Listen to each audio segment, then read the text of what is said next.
અભય થઈને નિષ્પક્ષતાથી નિરપેક્ષ રીતે વાસ્તવિકતાનો અરીસો રૂપી સચોટ માહિતી લાવતો સત્યની સાથે અભય ટાઈમ્સ। સુરતમાં નવરાત્રીના પ્રથમ દિવસથી જ પોલીસે બંદોબસ્ત કડક કરી દીધો છે, ત્યારે સુરત પોલીસે પ્રથમ નોરતે રાત્રે કડક બંદોબસ્ત ગોઠવ્યો હતો।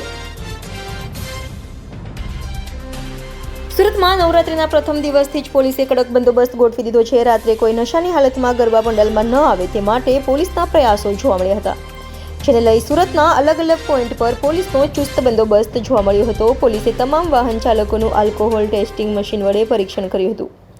સુરતમાં નવરાત્રી દરમિયાન કોઈ પણ પ્રકારની ગડબડ ન થાય તે માટે સુરત પોલીસે કડક બંદોબસ્ત ગોઠવ્યું છે।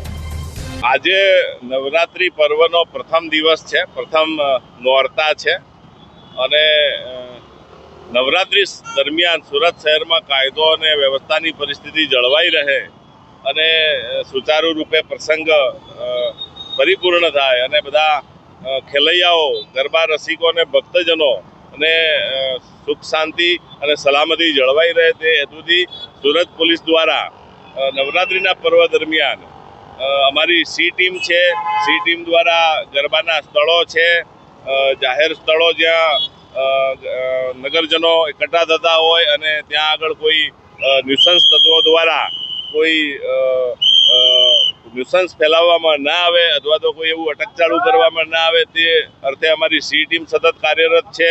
તેમજ જે અમારા પોલીસ સ્ટેશન વિસ્તારના જે મુખ્ય 4 રસ્તાઓ છે એ 4 રસ્તાઓ પર પોલીસ દ્વારા નાકા પોઈન્ટ રાખીને સઘન વાહન ચેકિંગ કરવામાં આવી રહેલ છે।